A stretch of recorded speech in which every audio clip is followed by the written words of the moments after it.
你觉得越前它有趣的地方在哪里？越前的特色就是华丽，夜市的话是分工制的，锻造的人做锻刀，磨刀的人做磨刀。越前几乎都是从头到尾都自己做。真古是一位79岁的老先生，他说他15岁就跟着他爸爸一起做，从来没有停，没有休息。其实2个人的个性也是反映在他的刀上面。黑崎真就是一个非常内向，不会说话。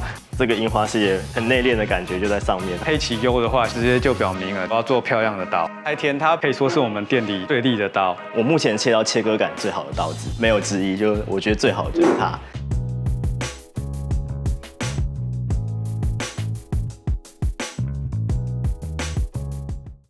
嗨，大家好，我是 Kevin， 欢迎来到火星主厨回归之旅。今天呢，我要带大家一起来逛一家有趣的刀具店。他们家的刀具呢，全部都是日本手工制作的日本刀子。那我们来看看吧。嗨，老板。嗨。那我们今天一进来就可以看到里面这边有非常多的刀具，这一面墙全部都贴满了刀子，这面墙超值钱，对不对，老板？是的。那今天可以麻烦你帮我们介绍一下你们的刀子吗？没有问题。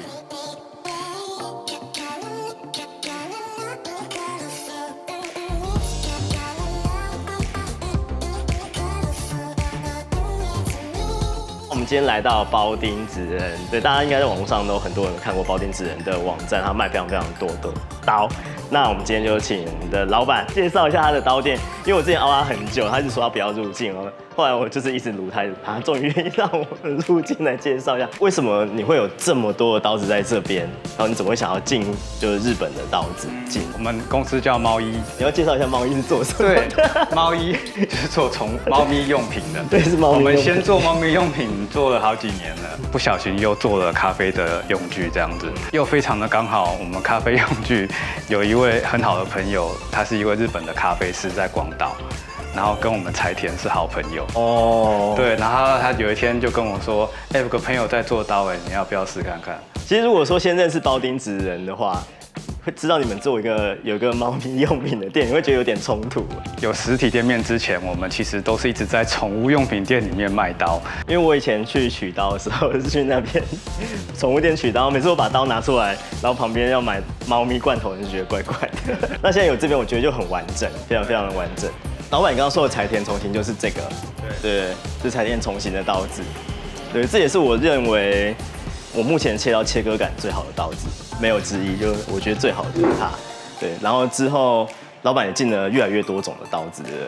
现在这边也有很多不同的刀，像这个黑崎真的，黑崎真，对它柄是蛮漂亮的。我这边可以大概说明一下，就这2只的柄都很漂亮。它是一间叫做 A 头 A， 就是绘画的绘跟柄。那他们老公在做柄，老婆在做这个柄上面的设计。他是一位石绘师。其实，在日本，大家都认为做刀子的人才是主角，就会觉得说柄这个东西一直没有很被重视它，也没有人知道这个做柄的人是谁，都没有人知道。对，所以他们想要推广这个工艺，他做出很漂亮的刀柄，然后可以让大家知道说，原来做刀柄的人也是很有用心的在做这件事情的。我觉得在台湾其实近年的趋势已经是，因为刀子其实看起来都差不多，但不是这样讲啦，可是有时候看起来就已经差不多是这样了。可是柄的话，变化就可以很灵活，所以它也不是说它技术比较低啊，就是它能够做的变化版就比较多一点。然后我觉得有时候柄是比刀子还要贵，有时候有一些木材，甚至有些工法，其实这个柄很有可能都有比刀子还要贵。对，像如果是朴木的就会很便宜啊，可是像这种的，或是像蓝包丁这种柄都世界贵的东西。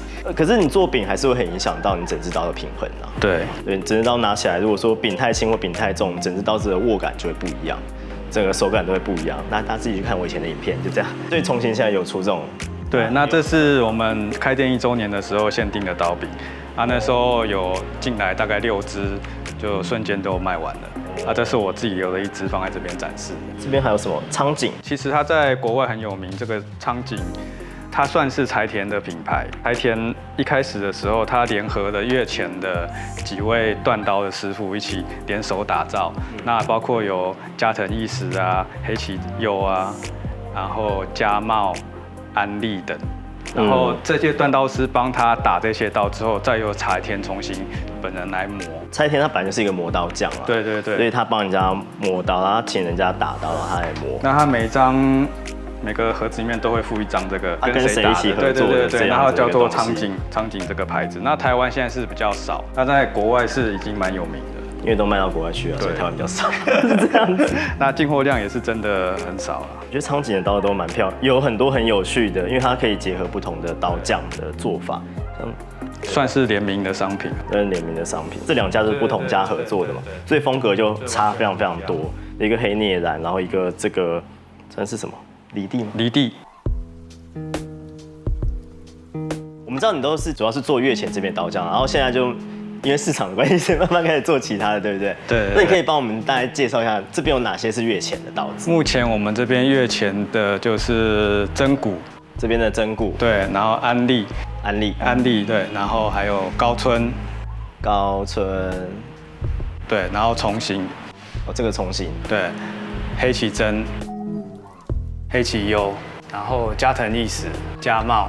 然后这边还有一些迷式良宽跟北冈英雄，迷式良宽，对，我也觉得他们刀子也是蛮特别的，都是单边刃的。越前的刀子，你觉得特别的地方在哪里？如果像是跟这种官式啊，或者是介式这种很有名的地方的话，你觉得越前它有趣的地方在哪里？越前的特色就是华丽，上面的各种的花纹图案啊，就是其实这些都是从越前出来的。介式主要是单刃的为主，越前几乎都是双刃的。不过双刃在日本其实不算是很主流，对不对？对，所以一开始其实以日本料理来讲说，还是以介式为主。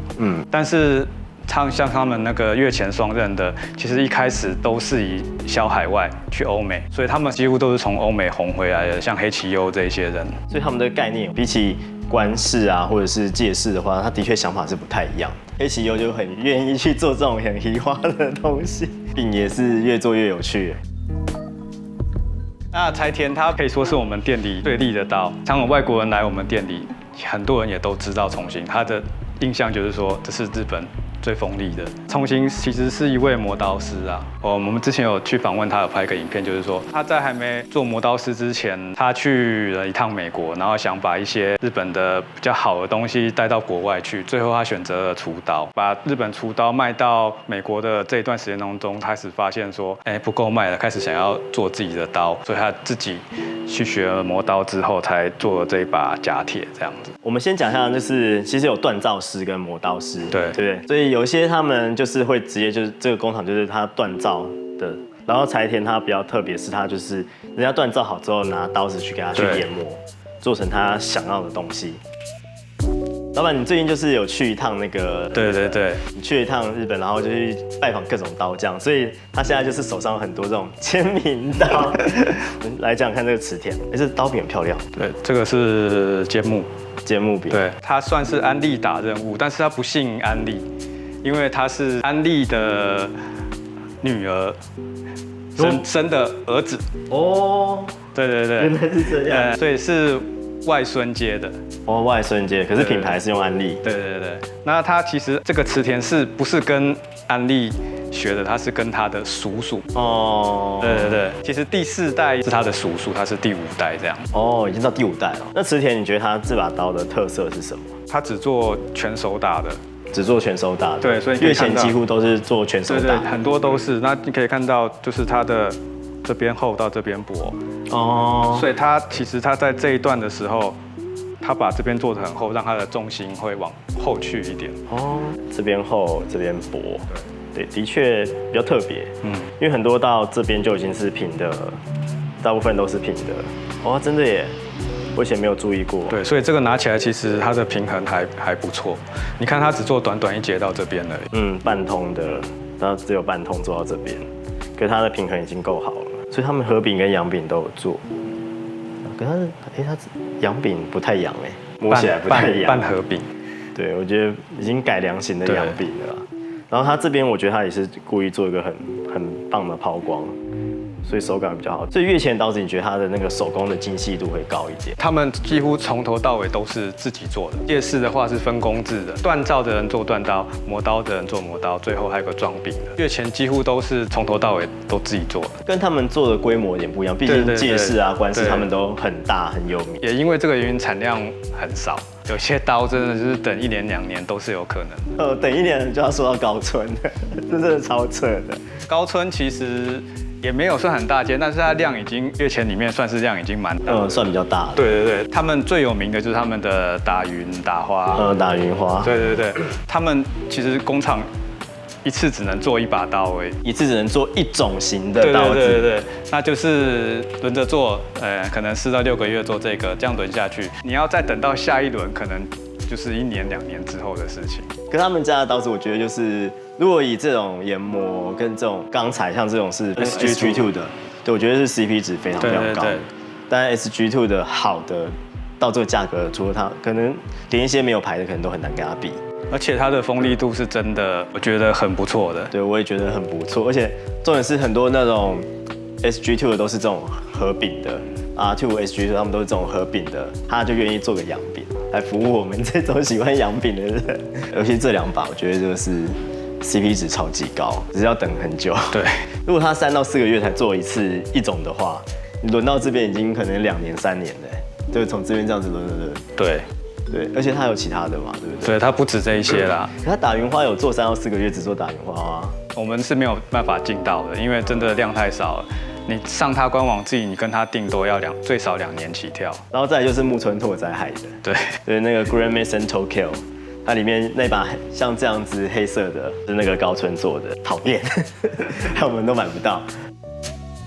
真谷是一位79岁的老先生，他说他15岁就跟着他爸爸一起做到现在，然后从来没有停，没有休息，每一把刀都是他手工磨的。他自己跟我讲，他想要做一把便宜又好用的刀给大家使用，但是也不会因为它是一把便宜的刀，它就没有锋利度这些，也是它非常非常的好切。对，它也是做的算是薄的。对，如果说以这个价位的话，很少人愿意做到这么薄。其实我觉得新手还蛮适合的，拿来练习。就是你在新手阶段，你用这个价位买刀子，你可以得到这种切割感。真骨熏成真的很厉害。对，这个完全没有一家做得到这样子。没有人那么傻。对啊，我就是没有人那么傻。然后这真的是他自己手磨的。因为其实你有一些大量制作的刀，它都是机器稍微，或者是最后稍微抛一下，开个刃就出去了。对。但是这真的是他自己用那个圆形的底石，每一把都是手磨完之后再去开封出去的。那他后来有传人吗？现在是他的孙子在跟着他磨。孙子愿意跟他学。对，应该不是从15岁开始压榨。真骨的特色是，它也是从头到尾全部自己做，包括热处理，包括做饼什么的，全部材料进来之后，从材料的切割到装盒出去，全部都是他自己做的。真是想不开。他说：“为什么我不这样做？因为只有我自己做，成本才压得下来。因为去外面做的话，万一你分开来，这个做这个做这个，万一中间有一环出错了，你等于就停下来了，然后又要给人家赚一手，那还不如全部我自己做。”黑崎真其实是黑崎优的哥哥，他们其实同时都在加藤弘，现在的加藤义史的爸爸底下学打刀，大概做了10几年之后才出来各自独立自己做自己的。黑崎真做磨刀，黑崎优做锻刀，但是2个是自己做自己的事情。可是你就可以看到他们2个风格有类似的概念，可是还是有差很多。其实2个人的个性也是反映在他的刀上面。黑崎真就是一个非常内向、不会说话、很朴素的一个人呐。所以他反映在他的东西上面，就是他的东西就不是那种很华丽的、干干净净的。那这个叫做樱花系列，这个樱花系列很内敛的感觉就在上面。这个垂木垂的这么内敛，我真的觉得也是蛮有趣的啦。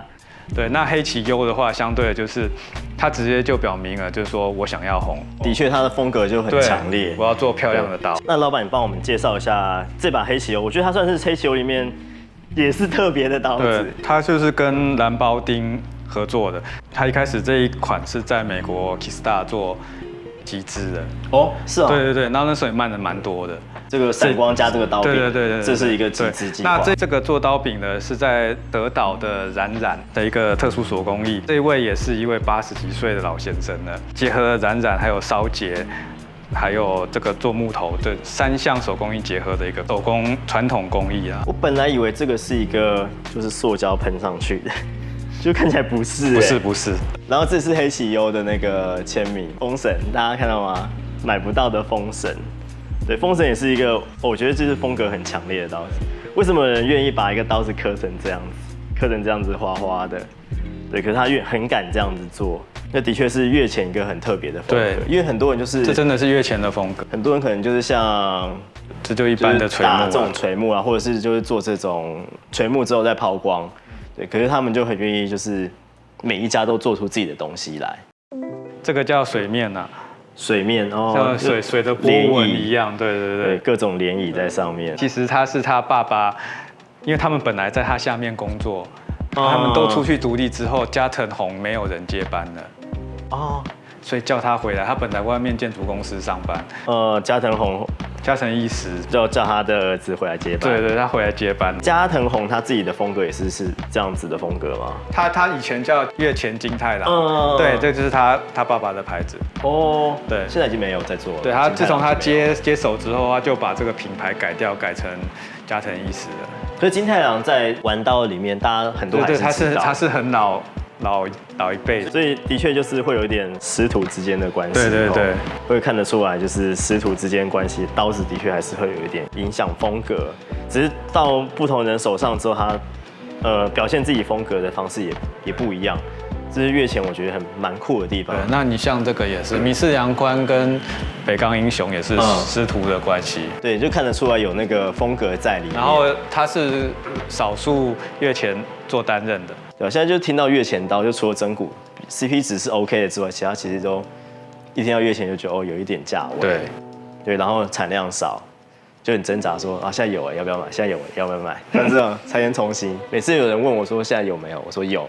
然后说现在不买就没有，然后过半小时之后他问那我要买，我说没有，就卖掉了，就是这样子啊，就不要犹豫啊，真的没人等。如果有缘分碰到了，对，但你可以先做好功课啦，就先做一些功课，然后缘分碰到就是去买了。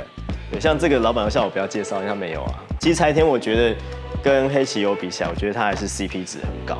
对，他价格少一点，但他没有去做这么多工啦。因为他自己也讲了，我不是一个专门做刀的厂商，他并不想花太多的精力去在它上面把它弄得很华丽什么的。对，就是他想要一个简约的风格。对。但是其实他的这个刀面的做法，在某一些刀匠里面看起来是一个半成品。哦，你说法师纹吗？对。但是其实这个就是他自己想要的风格。第一眼看到会觉得说好像块铁板，对，也没什么特别的。可是你要想刀子能够做像一块铁板也不容易，重点是很好切。这是柴田的盒子，黑黑一块，什么都没有，就是他的风格就是很低调、很简约。可是这盒子比较贵啊，那大家可能不知道，这样子黑黑的看起来没有印东西，其实比这种公版的还要贵。公版的比较便宜。对，这种比较贵，是因为你要自己去做。不过我觉得盒子做的最漂亮应该是黑崎优，好像生锈的柴刀。他是熊本的一位锻造师，很年轻，对，好像才20-30岁而已。哦，是哦，因为熊本有名的就是熊本火山嘛，所以他想要做出这个火山粗犷的感觉，所以他就做了黑打这样，有臭男儿的风格。它叫静置态，对，然后这个系列是火锅。那它都是做白纸的，就是会碳钢会锈的。虽然我自己就是比较喜欢不会锈的，可是你切过碳钢的那种切割感之后，你就很难，而且碳钢很容易磨砺。对，很好磨。其实说很容易锈，其实你正常好好的使用，它也是好好的，并没有想象中那么快啦。理论上是。可是台湾你不涂油会有点痛苦啊，在台北啊，就是要放在通风的地方啊，就洗完擦干，但是偶尔是会有一点点小小的啦。那就给你磨刀的机会。喜欢磨刀的人就会觉得磨刀的机会来了。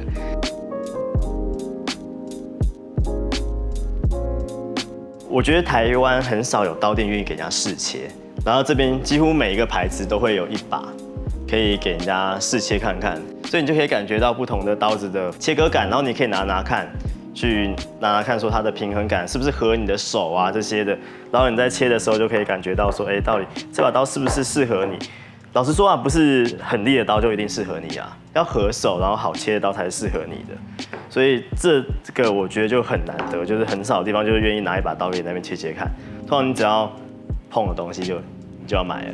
对，那这边很愿意切，就算你是新手来切也没关系，老板会再磨，再磨。然后你在这边磨刀，你们是不是有售后服务？对，我们在这边，我们店里出去的，还有网络出去的，基本上都有1年之内3次的免费服务。1年之内才有3次，还是每一年都有3次？1年3次，第1年有3次。对对对，那后面就是看刀况斟酌收取费用这样。哦，合理啦，合理啦。然后如果你不会磨的话，你就来看我频道。对，如果要体验切的话，是要先打电话预约。对，我们这边是采预约制的，尽量啊最少前1天跟我们说什么时间要过来，因为我们一次只能接待1组客人而已。哦。那如果你来了，让你等了，也不是很不好意思这样子。嗯，对。那尽量大家把时间错开来，你就可以有充分的时间去选你自己喜欢的刀。哦，所以可以一边喝酒一边。当然可以啊，一边切东西，还喝咖啡也可以。你的急救包在哪里？有时候你看到那种7、8千块的刀子，然后你就觉得说，到底好不好用，到底是什么感觉？可是常常都只有在网络上看到，因为很少实体店面，实体店面不一定愿意让你试，可能就盒子打开让你检查一下。对，那可是这边是有机会，这边的刀子每一个品牌都有刀子可以试。其实这个很不容易啊，就对老板说这个成本很高，我也觉得成本很高。可是切过之后，我觉得你真的会理解说不同价位的刀子差异性在哪边。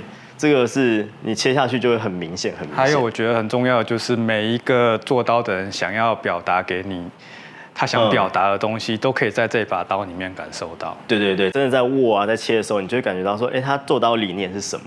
对，他到底为什么要去做这把刀？手工刀跟大量机制的刀子，就是它差别就是在你可以感觉到说，他用心到底在哪边。所以老板就是等于是被月前刀推坑到这个领域来。对啊，本来我们家里都是，然后不能讲这个，对不对？好，重来。啊，我们家都用国的刀。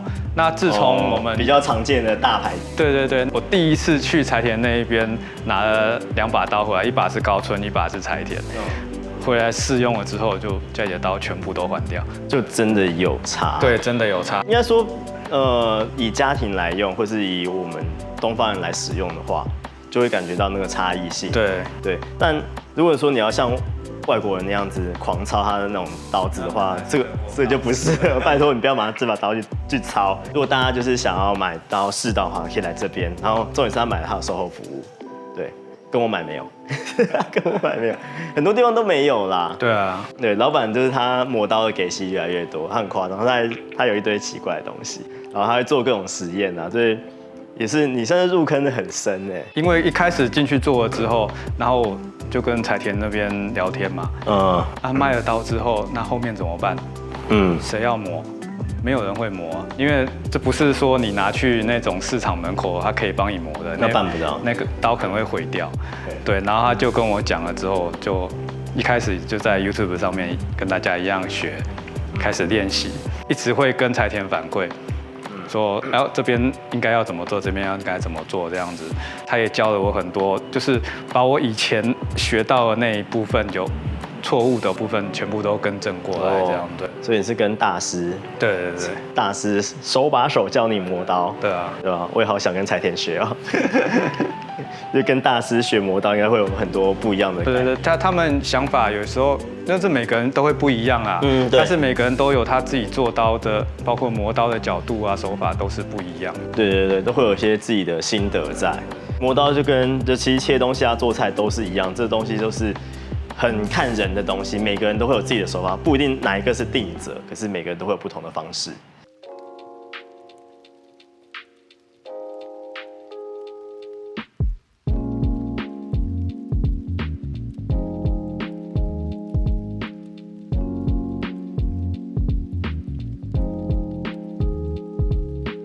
6月11号，就是今年的6月11号，我还有在这边跟老板合作，在这边开一个就是切菜的一个很基础的切菜教学啊。